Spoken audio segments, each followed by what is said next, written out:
faliana trano toko lasy toko vavy no anarahanao amin'izao fotoana izao ny mety ho fisotro ny tontaona volana jolay 2024 hatramin'ny volana septambra 2024. Manahoana ny mety ho toetaona amin'ny ankapobeny raha eto Madagasikara dia mbola ao anatin'ny atiririana tanteraka isika amin'izao fotoana izao. Ny tranga El Niño izany hoe ny fiafanan'ny velaran'ny ranomasimbe pasifika ekwatorialy dia malefaka hatrany aloha ny heriny ary ny resaka dipôle de l'océan Indien na fiafanan'ny velaran'ny anabon'ny ranomasina eto amin'ny ranomasimbe indiana dia afana kokoa ny ilany andrefana raha mihoatra ny ilany atsinanana. Toy izay ny toetaona amin'ny ankapobeny ho jerentsika avy hatrany ny maripana. Raha ny telo volana miaraka ny volana jolay, aogositra ary septambra 2024 dia seka afana kokoa maneran'ny Madagasikara raha izao saritantsika izao, izany hoe mena daholo seka manerana ny nosy izay mafana kokoa izay afa-tsy aty amin'ny faritry atsimo andrevana ary ny faritra androya izay fanaraka amin'ny tokony ho izy na anatombo kely kokoa izay tamin'ny maripana izay. Raha izay ny telo volana mitandatra manahoana indray ny volana jolay, izany hoe mbola afana kokoa sika manerana Madagasikara fa tsy ny tapany atsimo izay manomboka aty amin'ny faritra Vakinakaratra Amoromania, aty amin'ny Matsatra ambony Iorombe, ny faritra atsimo andrefana, ny faritra anosy, ny faritra atsimo atsinanana ary ny faritra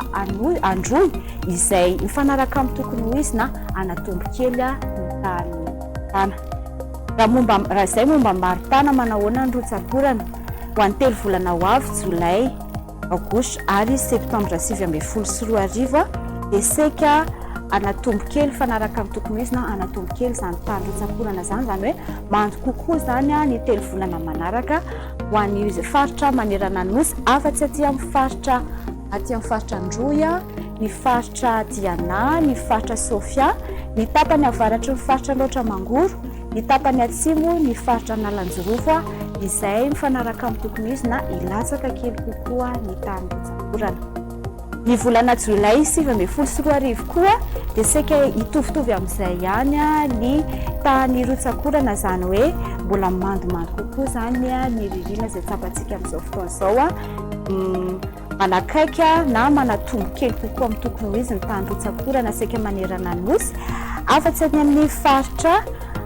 Betsiboka, Bohenia, ny faritra Diana, ny faritra Sava ary ny tapany avaratra ny faritra Nalanjorofo izay fanaraka amin'ny tokony ho izy na ilatsaka kely kokoa ny tany rotsakorana.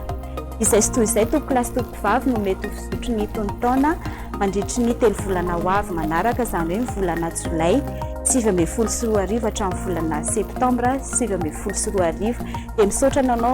anao nanaraka hatramin'ny farany dia amin'ny manaraka indray veloma toy.